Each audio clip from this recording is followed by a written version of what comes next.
সবাইকে জয় যিশু। আমার নাম জয়দেব প্রামাণিক। দীর্ঘ কয়েক মাস ধরে আমার বুকের প্রচণ্ড ব্যথা হচ্ছিল। আমি ডাক্তারের কাছে যাই, ডাক্তার আমাকে টেস্ট করে আমাকে প্রেসক্রিপশন লিখে দেয়। প্রেসক্রিপশন লেখার পরে আমি সমস্ত কিছু বুকের টেস্ট করি। টেস্ট করার পর সিটি স্ক্যান করি। সিটি স্ক্যান করার পরে তারপর আবার ডাক্তার দেখাই। ডাক্তার রিপোর্ট বলে খুবই ভালো।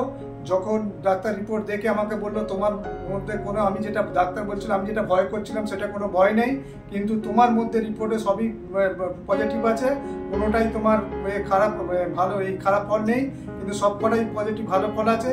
কিন্তু আমি যেটা ভেবেছিলাম যে তোমার সেটা খারাপ হবে, কিন্তু খারাপ নেই। কিন্তু তারপরে ডাক্তার বললো তোমার বেশি কোনো ওষুধপত্র খাবে না, শুধু দুটো ওষুধ দিয়েছিল।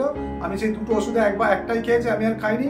কিন্তু প্রভুতে যখন ছিলাম এবং এখনো আছি, আগেও যখন বিশ্বাস করতাম না, যখন জগতের মধ্যে ছিলাম তখন আমি অনেক কিছু করেছি, কিন্তু এখন যখন প্রভুতে এসেছি, কিন্তু প্রভুতে থেকেও আমি অনেক কিছু আনন্দ উপভোগ করেছি এবং ঈশ্বর আমার মধ্যে অনেক কিছু কার্য করেছে এবং আমার শরীরের মধ্যে যা রোগ ব্যাধি জ্বালা যন্ত্রণা ছিল সমস্ত কিছু ঈশ্বর আমাকে সুস্থ রেখেছে, ভালো রেখেছে এবং আমি সবসময় হাসি মুখে থাকি। কোনোদিনও আমি ঈশ্বর আমাদেরকে সবসময় হাসি মুখে রেখে কখনো ছেড়ে দেয় না, কারণ আমি যেখানে যাই ঈশ্বর আমার সঙ্গে থাকে, সাথে থাকে এবং ঈশ্বরের কাছে আমি সবসময় একটাই প্রার্থনা করি যেন সারা জীবন ভালো থাকি, যেন দুঃখ কষ্ট জীবনে না আসে।